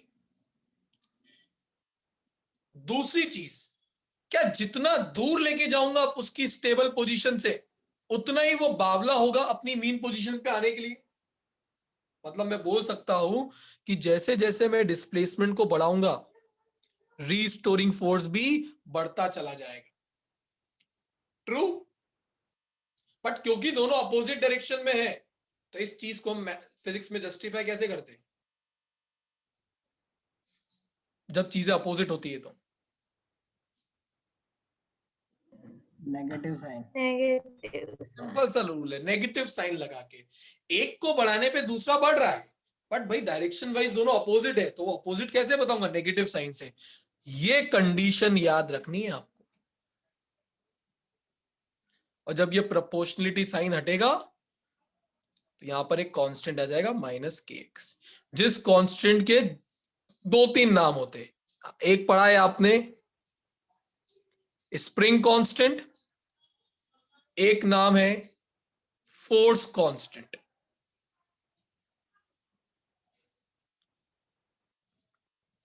अब आपको कैसे पता लगेगा कि एसएचएम ऑसिलेशन सिंपल हार्मोनिक है या नॉन सिंपल हार्मोनिक? तो उसके लिए कंडीशन याद रखो। पहली चीज, ऑसिलेशन वर्ड सुनते से दिमाग में क्या आना चाहिए, back and fourth movement, back and forth या टू एंड फ्रो मूवमेंट, ये तो होना जरूरी है। दूसरा, अगर उसको एसएचएम की कैटेगरी में लाना है, ध्यान से सुनना, restoring force is directly proportional to negative of displacement to the power 1। x का पावर अगर 1 है, ये इक्वेशन फॉलो हो रही है, तो वो किस टाइप का ऑसिलेशन होगा, सिंपल हार्मोनिक। बट अगर x का पावर 1 के अलावा कुछ और हुआ, 2, 3, 4 ब्ला ब्ला ब्ला, तो वो चला जाता है नॉन सिंपल हार्मोनिक में, जिसे हम नहीं पढ़ने वाले।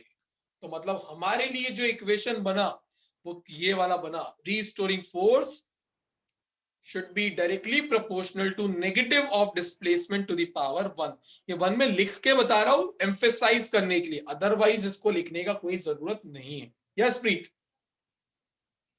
सर ये पावर वाला नहीं समझ आया, 1 2 3 आपने बताया। मतलब कोई चीज डायरेक्टली प्रोपोर्शनल होती है, इसका मतलब एक के बढ़ने पे दूसरा बढ़ता है, बट जरूरी नहीं है हमेशा पावर 1 हो। यहाँ पे पावर 2 भी हो सकती तो भी डायरेक्टली प्रोपोर्शनल होगा, पावर 3 है तो भी डायरेक्टली प्रोपोर्शनल होगा। तो मैं बोल रहा हूं अगर पावर 1 होगी तो ही वो कौन सा ऑसिलेशन होगा, SHM। उसके अलावा पावर हुई तो वो नॉन सिंपल हार्मोनिक में चला जाता है प्रीत, जो हमें नहीं पढ़ना है। ठीक है, ठीक है, तो मतलब हमारे लिए फुल एंड फाइनल इक्वेशन क्या बना, FR is directly proportional to negative of x। Power नहीं लिखना है ऊपर। अच्छा, न्यूटन सेकंड लॉ ने कहा है कि फोर्स को आप मास इनटू एक्सेलरेशन भी लिख सकते हो। FA मास जो ma is directly proportional to -x लिखा जा सकता है।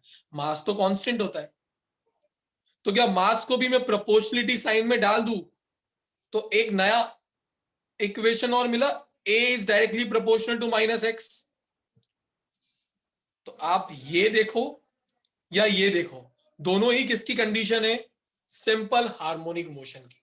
आई अगेन रिपीट, दोनों ही किसकी कंडीशन है, सिंपल हार्मोनिक मोशन की। समझ आई? चलो क्विक रिकैप। पहली चीज आज क्या पढ़ी हमने? यस आरवी, कुछ डाउट है? सर वो जो एक टेबल में जो लिखा ना ऑसिलेशन और वाइब्रेशन के बीच में डिफरेंस, वो नहीं समझ में। वो मैंने बताया नहीं आरवी अभी तक। हाँ सर मुझे लगा कि वो रहे। नहीं मैं बताऊंगा, चिंता मत कर, अभी मैं बताऊंगा। मेरे पास अभी टाइम है, 6:45 तक का क्लास है अपना। केमिस्ट्री का क्लास अगेन वो 15 मिनट लेट स्टार्ट होगा। चलिए, पहली चीज हमने पढ़ी ऑसिलेशन का डेफिनेशन, दूसरा हमने पढ़ा पीरियडिक मोशन का डेफिनेशन। ऑसिलेशन मतलब टू एंड फ्रो होना चाहिए, पीरियडिक मतलब after a regular interval of time अपने आप को रिपीट करना चाहिए। फिर हमने पढ़ा ऑसिलेशन होने की कंडीशंस क्या होगी। Condition, medium should be elastic and has inertia, दोनों होना जरूरी है उसके पास। दूसरा, ऑसिलेशन दो टाइप के होते हैं, simple harmonic, non simple harmonic. Simple harmonic का पहचानने का तरीका क्या होगा, FR should be directly proportional to -x to the power 1। 1 के अलावा कोई भी पावर दूसरी हुई तो वो नॉन SHM में चले जाता है, जिसको हमको नहीं पढ़ना है। तो हमारे लिए फुल एंड फाइनल इक्वेशन यही बनता है SHM का। From Newton second law, F को ma भी लिखा जा सकता है, मास तो खुद ही कांस्टेंट है तो उसको मैं प्रोपोर्शनलिटी में भेज दूं तो A is directly proportional to -x, all किसका रिप्रेजेंटेशन हो जाएगा वापस से SHM का ही। यहां तक कोई डाउट किसी को? अब जैसा कि मुझे, यस मृणाल बोलो। सर वो सिंपल हार्मोनिक मोशन होने के लिए आपने लिखा ना FR directly proportional to x -x, तो उसमें सर R क्या होता है? रीस्टोरिंग फोर्स लिखा है यार, वो मैंने क्या सबस्क्रिप्ट में लिखा है यार मृणाल। तो अच्छा, तो तू नहीं भी लिखेगा तो चलेगा, बट वो सबस्क्रिप्ट का रीस्टोरिंग फोर्स के लिए रिप्रेजेंट कर रहा था। Okay sir. Yes Aditi. Sir आपने बोला कि ऑसिलेशन होने के लिए इनर्शिया होना जरूरी है, तो कोई ऐसा केस होगा जिसमें इनर्शिया ना हो बॉडी के पास? इनर्शिया जनरली मास से रिलेटेड होता है, हाँ, तो ऐसा मासलेस तो कोई बॉडी होगी नहीं, कुछ ना कुछ तो किसी ना किसी के पास मास होगा, बट कंडीशंस बतानी होती तो बताना पड़ता है। ठीक है, यस सर। तो तुझे कोई स्पेसिफिक केस मिले तो बताना, बाकी होता कुछ नहीं। यस वेदांत। सर वो नीचे आपने MA प्रोपोर्शनल टू -x लिखा है, वो क्या है? वो फोर्स का M है वो तो पता चला, लेकिन उसके नीचे A is proportional to -x। मैं बताता हूँ, ये समझ आया? हाँ वो तो आ गया। प्रोपोर्शनलिटी हटा तो कांस्टेंट आ गया। हाँ। F को MA लिख दूं, हाँ। और मास को नीचे भेज दूं, चल जाएगा? हाँ। अब K भी कांस्टेंट, मास भी कांस्टेंट, तो इसको वापस प्रोपोर्शनलिटी बना सकता हूँ। अच्छा, ओके सर। मतलब आपको ये दिखे या ये दिखे, दोनों ही किसको बता रहे होंगे? Simple harmonic motion. SHM की इक्वेशंस बन जाती, कंडीशंस बन जाती कि भाई ये होगा तो SHM होगा। अब जैसा कि आरवी ने पूछा, वो मैं बताता कि आज तक हम ऑसिलेशन और वाइब्रेशन को इंटरचेंजेबली यूज कर लेते, कभी भी हम चीजों को बोलते वाइब्रेट कर रही है, कभी हम बोलते ऑसिलेट कर रही है। तो there has to be some difference ना, कि कहां पर हमको ऑसिलेशन यूज करना है, कहां हमें वाइब्रेशंस यूज करना है। अब थोड़ा सा कनेक्ट करो, जब वाइब्रेशन वर्ड होता है तो मॉलिक्यूल्स की बात कर रहे होते हो आप केमिस्ट्री में, कि भाई हीट दी तो वाइब्रेट करने लग गया। क्या आप मॉलिक्यूल के वाइब्रेशन को देख भी पाते हो? क्यों नहीं देख पाते हो? बहुत फास्ट होता है, बहुत फास्ट हो रहा होता है। बट क्या एक स्विंग और एक पेंडुलम को एक जगह से दूसरी जगह, इस एक्सट्रीम से इस एक्सट्रीम पर जाते हो देख पाते हो? यस। दोनों में कॉमन क्या था? दोनों टू एंड फ्रो कर रहे हैं, पर एक टू एंड फ्रो बहुत तेज हो रहा है, एक टू एंड फ्रो स्लो हो रहा है। इसको फिजिक्स में बोलूं तो एक की फ्रीक्वेंसी ज्यादा है, एक की फ्रीक्वेंसी बड़ी कम है। फ्रीक्वेंसी क्या होता है? एक सेकंड में कितनी साइकिल्स कंप्लीट हो जाती है, वो होती है फ्रीक्वेंसी। तो इस एक सेकंड में ज्यादा साइकिल्स कंप्लीट हो रही है, तो जब फ्रीक्वेंसी हाई होती है तो हम बोलते हैं ये वाइब्रेट कर रहा है, दिस इज वाइब्रेशंस। पर जब फ्रीक्वेंसी कम हो तब बोला जाता है ये ऑसिलेट कर रहा है। समझ आया कब ऑसिलेशन यूज करना है, कब vibrations? Aarvi? Yes sir.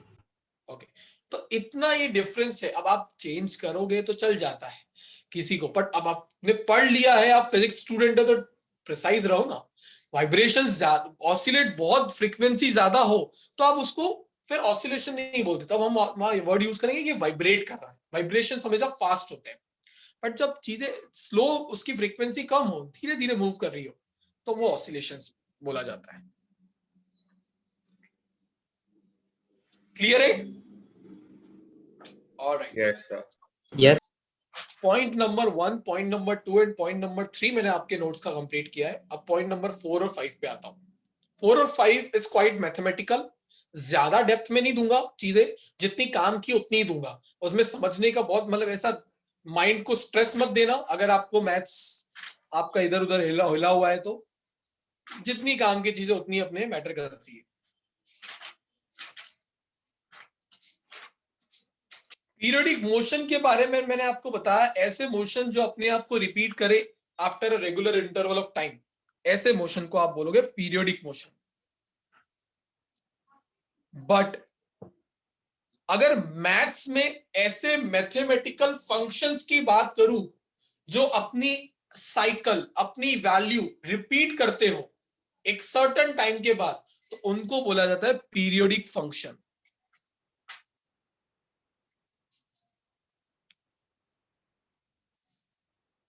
Periodic function जैसे कि साइन थीटा, ऐसे trigonometric function. Sine 2 pi plus theta जो होता है वो साइन थीटा ही होता है। बट अगर साइन 2 पाई की जगह आप साइन 4 पाई भी लिखोगे तो भी आंसर साइन थीटा ही आने वाला है।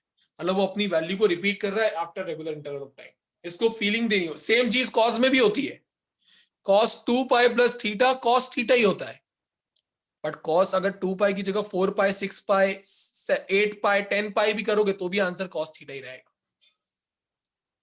इसको थोड़ा फीलिंग देने के लिए मैं ग्राफ से अगर बताऊं तो आपने अपने 10th स्टैंडर्ड में देखा होगा, साइन थीटा के जो ग्राफ होते हैं वो ऐसा होता है। देखा ऐसा? क्या यहां पर एक साइकिल कंप्लीट हो जाती है? क्या साइकिल रिपीट हुई वापस से, फिर रिपीट होगी, फिर रिपीट होगी? तो साइन क्या हो गया? एक टाइप का पीरियोडिक फंक्शन। सिमिलरली कॉस की साइकिल ली, ऊपर से स्टार्ट होती है 1 से,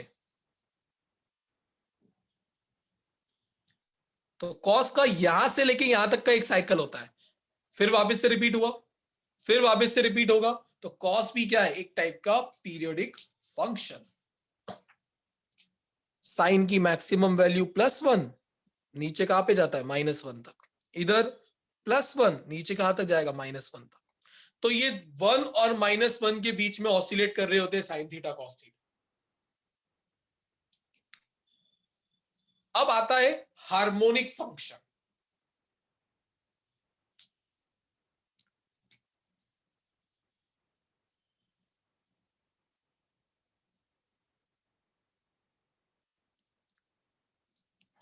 tan थीटा का ग्राफ किसी को पता है? कैसा दिखता है?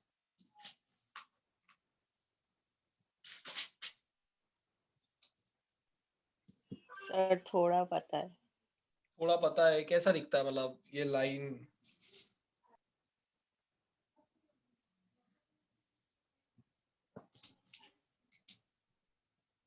ऐसा कुछ होता है क्या?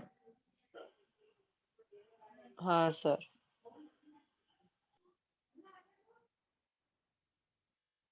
ऐसा चलता जाता है। मतलब नीचे जाएगा तो कहां तक जाएगा? Minus infinitive. ऊपर जाएगा तो कहां तक जाएगा? Plus infinitive. मतलब इसके जो ऑसिलेशंस हो रहे हैं वो माइनस इन्फिनिटिव से प्लस इन्फिनिटिव के बीच में हो रहे होते हैं। साइकिल तो रिपीट कर रहा है बट ऑसिलेशन माइनस इन्फिनिटिव से प्लस इन्फिनिटिव के बीच में हो रहे होते हैं। तो they all are periodic function जो अपनी साइकिल को रिपीट करते हैं एक सर्टेन टाइम के बाद। 1090 नॉट डिफाइन होता है इनफाइनाइट, वही बात हो रही है यहां पे। बट नोट्स में पढ़ोगे तो लिखा होगा sign theta and cos theta जो होते हैं वो हार्मोनिक भी होते हैं पीरियोडिक होने के साथ साथ, बट tan थीटा हार्मोनिक नहीं है। मतलब ये हार्मोनिक तो है बट ये हार्मोनिक नहीं है। इसके पीछे का रीजन समझो। हार्मोनिक होने के लिए आपके इन ग्राफ्स को दो वेल डिफाइंड पॉइंट के बीच में ऑसिलेट करना जरूरी है। अगर आप ध्यान से देखो तो साइन और कॉस के ऑसिलेशन मैक्सिमम किस रेंज के बीच में चल रहे? +1 से -1। अब आप बोल दो +2 पे चले जाए, वो मना कर देगा, नहीं जाता। प्लस सिर्फ ऊपर जाएगा तो +1, नीचे जाएगा तो -1, +1 से -1 में ऑसिलेट कर रहा है।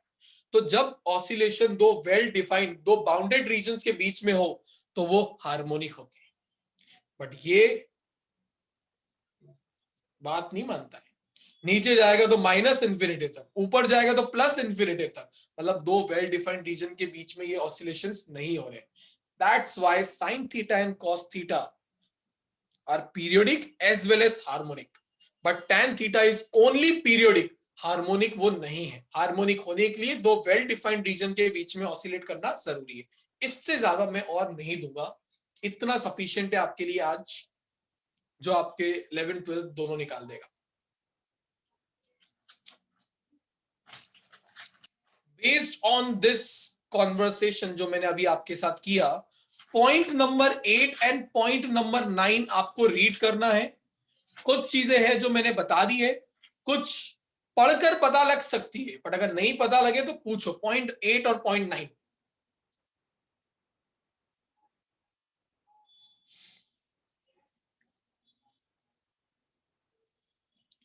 यार यश, मुझे भी पढ़ना पड़ेगा, थोड़ा बहुत आइडिया देखना पड़ेगा क्या चीज है वो, तो अपने बात करते हैं।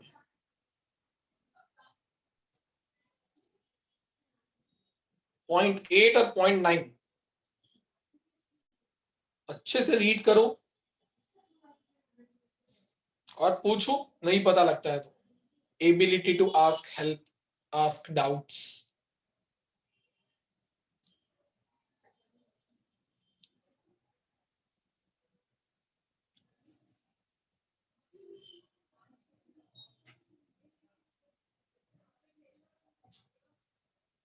मोस्ट प्रोबेबली नेक्स्ट वीक, अभी हमारी एक क्लास और आएगी थर्सडे को, और उसके बाद ट्यूसडे को आपका 14 चैप्टर भी खत्म।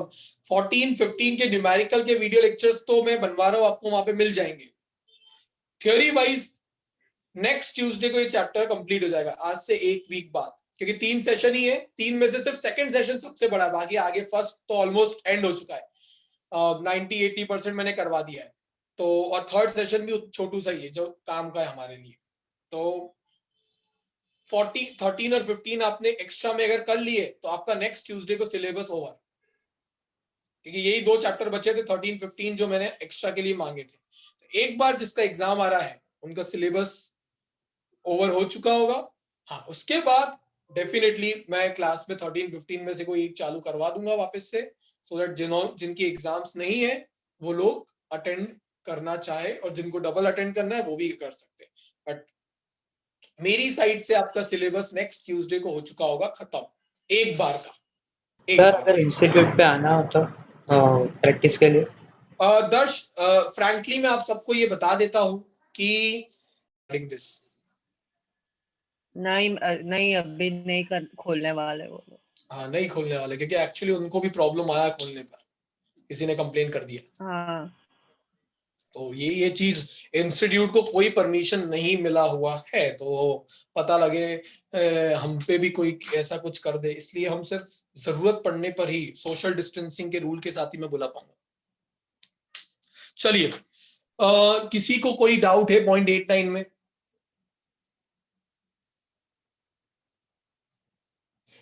सर एक बार वो समझा दो ना, पता नहीं चला। कौन सा? पॉइंट 9। वो बता देता हूं। बीच में आपको पॉइंट नंबर 8 में एक इक्वेशन दिखेगा, x = a cos ω t + y। ये मैं डिराइव करवाऊंगा, चिंता मत करो, वो अगली क्लास का टॉपिक है, तो उसको छोड़ के देखना है। पॉइंट नंबर 9 की कहानी मैं आपको बता देता हूं, और अभी हाल आपको मुझ पे ट्रस्ट करना पड़ेगा पॉइंट 9 के लिए, क्योंकि इसमें जो चीज मैं कहूंगा वो मैं अभी से कह पाऊंगा, अगली क्लास में मैं मैथमेटिकल डिराइव कर पाऊंगा सेशन सेकंड में। तो एक डायग्राम बताता हूं, जो अभी थोड़ी देर पहले बता रहा था कि जब ऑब्जेक्ट अपनी मीन पोजीशन पर होता है तो उसकी काइनेटिक एनर्जी जो होती है वो होती है मैक्सिमम। अब क्यों मैक्सिमम होती होगी वो मैं आपको मैथ्स के थ्रू बताऊंगा। अभी मान लो, क्योंकि काइनेटिक एनर्जी मैक्सिमम होती है उसकी वजह से वो कहा जाता है मीन पोजीशन से एक्सट्रीम पोजीशन पे। पर जब ये जा रहा होता है तो उसकी काइनेटिक एनर्जी होती जाती कम कम कम कम कम कम, और पूरी काइनेटिक एनर्जी किसमें स्टोर हो जाती है? उसकी पोटेंशियल एनर्जी के फॉर्म में। जैसे स्प्रिंग, जब मैं कंप्रेस कर रहा हूं तो इनिशियली स्प्रिंग के पास काइनेटिक एनर्जी है, मूव कर रहा हूं मैं, पर यहां पे आके रुक गई, तो पूरी की पूरी काइनेटिक एनर्जी किसमें स्टोर हो गई? पोटेंशियल एनर्जी में। जैसे ही हाथ हटाऊंगा वैसे ही वापस से रीस्टोरिंग फोर्स उसको लेके जाएगी, और उसकी स्टोर्ड पोटेंशियल एनर्जी वापस किसमें कन्वर्ट हो जाएगी? काइनेटिक। तो एक चीज, मीन पोजीशन पे कौन सी एनर्जी मैक्सिमम होती है? काइनेटिक। एक्सट्रीम पोजीशन पे कौन सी एनर्जी मैक्सिमम होती है? पोटेंशियल। अब क्या हुआ? एक्सट्रीम पोजीशन पे काइनेटिक तो 0 हो गई, तो फिर लेकर कौन आएगा? ऑसिलेशन होने के लिए तो मेन पोजीशन पे लाना जरूरी है। तो अब कोई जिम्मेदारी उठाता है कि भाई काइनेटिक 0 हो गई तो क्या, अभी हम जिंदा है? कौन है वो? Restoring force. Restoring force. इसलिए रीस्टोरिंग फोर्स इंपॉर्टेंट है, क्योंकि यहां पे जाके अगर काइनेटिक एनर्जी 0 हो जाए, और काइनेटिक एनर्जी किससे एसोसिएटेड होती है? मोशन से, तो मोशन तो रुक गया, तो इसको वापस से अपनी मेन पोजीशन पे लाने की जिम्मेदारी किसने उठाई? रीस्टोरिंग फोर्स ने। इसी वजह से रीस्टोरिंग फोर्स बड़ी इंपॉर्टेंट है अगर ऑसिलेशन चाहिए। वो पॉइंट आपको वही समझा था, लास्ट लाइन पढ़ो।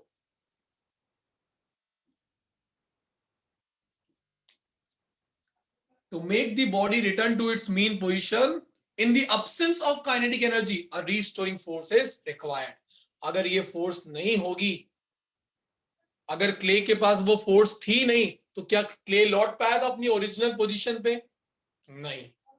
इस वजह से रीस्टोरिंग फोर्स होनी जरूरी है, और वो फोर्स किस मीडियम के पास होगी? जो मीडियम में इलास्टिसिटी होगी, इलास्टिक होगा। बोल उदय, अब तेरा डाउट कुछ? नहीं सर, कुछ नहीं। क्लियर हो गया अब? हाँ। चलिए, तो नेक्स्ट क्लास में मैं ये सेशन का पॉइंट नंबर 10, पॉइंट नंबर 7 और उसके आगे वाला डिस्कस करवाऊंगा, और अगला सेशन स्टार्ट करवा दूंगा। प्लीज क्लासेस छोड़िएगा मत, रेगुलर रहोगे तो चीजों को करेक्ट कर पाओगे, अदरवाइज प्रॉब्लम आता है।